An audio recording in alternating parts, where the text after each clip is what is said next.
Ma femme est indispensable pour moi. Et moi, je suis indispensable à ma femme. C'est pas vrai? C'est vrai. Hein? Exact. On peut dire, hein? Exact.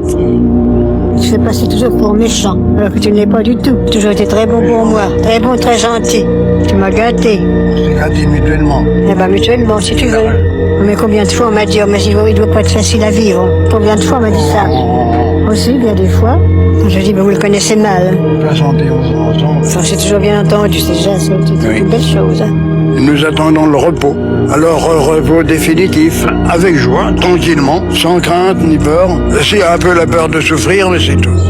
Faut espérer qu'on mourra vite l'un après l'autre, parce qu'on est indispensable. On ne peut pas vivre l'un sans l'autre, c'est pas possible.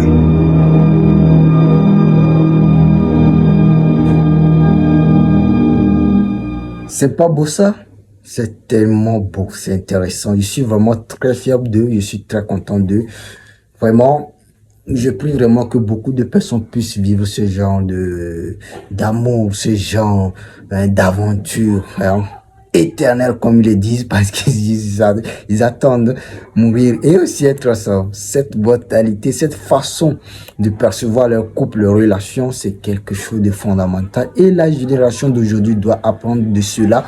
Et on évitera justement ce genre de divorces à se répéter, tout ça, de voir beaucoup de mères célibataires ici. Après, ça devient très compliqué pour la suite des relations et des gens deviennent aigris dans la société. C'est à cause de ce genre de trucs. Il faut commencer dans vos relations amoureuses, je parle des mariés, de vraiment voir que l'autre personne est indispensable, comme vous aussi, vous aimeriez que cette personne vous voit indispensable. Il faut que les deux parties fassent des efforts l'un pour l'autre et que la balance soit équilibrée. Tant que les efforts ne seront menés que par une seule personne, ça va vraiment pas être bénéfique pour vous à long terme parce que l'autre se sentira à un moment donné être la personne écartée du groupe. Et je pense que c'est pas ce que vous voulez. Il faut faire des efforts mutuels.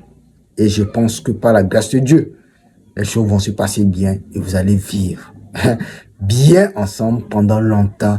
Et cela aussi fera une fierté pour vos enfants, vos petits-fils et tout ça. Parce que vous allez inculquer à quelque part, je le dirais, à vos enfants. Et ça sera une génération, une société qu'on va construire, une bonne société. C'est important. Bref.